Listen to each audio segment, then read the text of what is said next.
Assalamualaikum warahmatullahi wabarakatuh, teman-teman semua. Alhamdulillah kita sudah sampai di Jogja. Delay 2 jam. Alhamdulillah. Ala kulli hal khair insyaallah. Jadi nggak ada yang harus kita sedihkan, sesalkan. Semua itu ajabalil mu'minina amri. Ajib kata Nabi, seorang mukmin itu jika diberi kebaikan dia bersyukur, jika diberikan keburukan dia bersabar. Dan itu hanya ada pada seorang mukmin.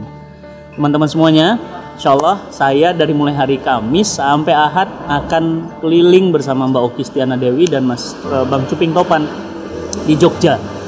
Dan tentu kedatangan ini bukan sekali 2 kali, kita sudah sering ke Jogja, tapi ini spesial karena saya 4 hari nggak pulang-pulang. Bentar lagi jadi Bang Fatih nggak pulang-pulang.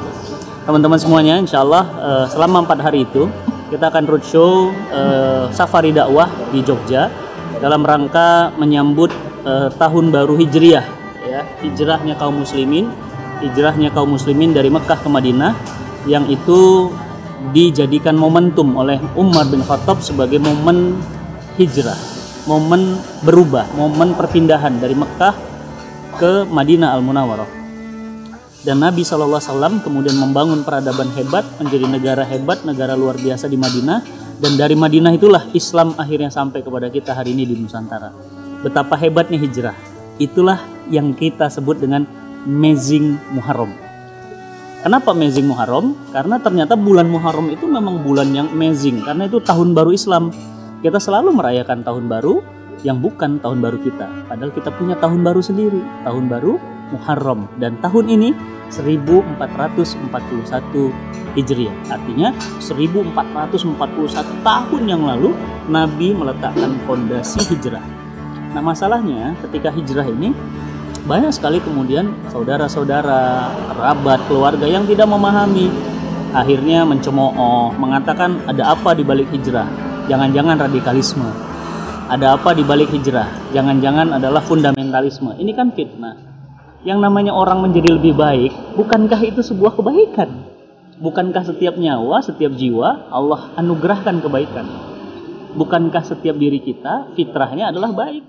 Nah, pada malam hari ini saya juga bertemu dengan orang-orang baik luar biasa yang saya kenalin satu-satu. Yang pertama, ini sahabat saya, Mas Ferry. Beliau ini luar biasa di luar juga. Setiap ada ustadz-ustadz, ulama-ulama yang datang ke Jogja, beliau yang serving better lah. Semua beliau siapkan. Kamar hotelnya, pelaksanaannya, semua event-event, Masya Allah. Saya kebayang ya, beliau ini menjadi jembatan infrastrukturnya dakwah. Jadi tersampainya hidayah, beliau sampaikan semua, Masya Allah. Dan ini ada sahabat saya, Ustadz Zulkarnain. Ya, Masya Allah, kalau sering nonton di Pejuang Quran, nah ini orangnya. Alhamdulillah. Beliau juga hari ini bantu untuk roadshow pra Amazing Muharram. Ini Ustadz Yoyo, Masya Allah, bengkel dakwah. Beliau ini juga menjadi wasilah banyak keberkahan. Ada Bu Maya, ya, Insya Allah beliau juga akan bantu banyak. Dan banyak imam-imam yang luar biasa yang mereka tidak hanya mencukupkan amal-amal pribadi, tapi amal-amal jama'i. Karena kerja besar untuk menyadarkan Indonesia itu nggak bisa kerja sendiri-sendiri. Ya, maka tema Amazing Muharram tahun ini hijrah dan ukhuwah. Kenapa hijrah dan ukhuwah? Karena hijrah saja nggak bisa kalau nggak ada ukhuwah, ya kan? Ukhuwah itulah yang akan menguatkan hijrah. Makanya orang-orang hijrah akan dia balik lagi ke dunia lamanya kalau tidak ada ukhuwah, tidak ada persaudaraan, tidak ada kekuatan. Maka kekuatan ukhuwah inilah yang juga dicontohkan oleh Nabi SAW ketika membangun peradaban di Madinah. Kan yang pertama kali dibangun adalah ukhuwah. Beliau mempersaudarakan Ansor dan Muhajirin. Beliau mempersaudarakan antara saudara-saudara yang tidak mengenal menjadi bersaudara atas dasar iman. Itu ukhuwah. Jadi hijrah dan ukhuwah adalah sebuah tema besar tahun ini. Nah, insya Allah banyak juga event-event yang sudah siap bantu. Ya. Beliau-beliau, Masya Allah, ya, sudah mengikhlaskan waktunya, pikirannya, tenaganya untuk membantu roadshow Amazing Muharram di Jogja. Nah, saya saking banyaknya jadwal nggak hafal. Yang pasti teman-teman semuanya besok bisa cek ya di Instagram saya atau di Instagramnya Mbak Oki Stiana atau di Instagramnya Bang Cuping Topan apa-apa saja kegiatan selama roadshow. Tapi yang pasti sehari itu dari mulai besok Kamis itu akan ada sekitar 3 sampai 4 jadwal per hari. ya, sampai hari Ahad, ya, hari Senin pagi saya baru bertolak meninggalkan Jogja. Nah, satu hal lagi yang menarik adalah Mezi Muharram tahun ini insya Allah akan hadir di Jogja itu di tanggal 14 September. 14 September Jogja itu, dan insya Allah akan kita laksanakan tempatnya di Jogja Expo Center. Itu Masya Allah, ya, insya Allah kita akan mungkin ya sekitar 2.500 orang ya. Tahun lalu itu bludak, cuma tempatnya outdoor dan ya kita evaluasi kurang baik. Nah insya Allah yang tempat sekarang lebih nyaman kan di dalam, dan insya Allah teman-teman harus habiskan tiketnya dari sekarang. Kenapa? Kemarin banyak yang ngeluh dan komplain kehabisan tiketnya. Dan Mezi Muharram tahun ini, Mezi Muharram ke-8 ya, Mezi Muharram ke-8. Kenapa 8? Karena Cinta Quran itu usianya 8 tahun. Baru 8 tahun kok, tenang aja ya, belum 81 tahun. Sudah 8 tahun, kemudian 8 kota. Tahun lalu Jogja, Bandung, Jakarta, 3 kota. Tahun sekarang bukan jadi 6 tapi jadi 8 naik. 8 kota. Ada di Aceh, ada di Medan, ada di Pekanbaru, ada di Jakarta, ada di Bandung, ada di Jogja, ada di Surabaya, ada di Makassar. 8 kota. Dan 8 kota ini insya Allah akan memanaskan suasana hijrah, suasana ukhuwah, sehingga akan terbangun kesadaran umat bahwa hidup di bawah naungan Islam itu adalah sebuah hal yang patut dirindukan. Oke teman-teman semuanya, kita akan lanjutkan.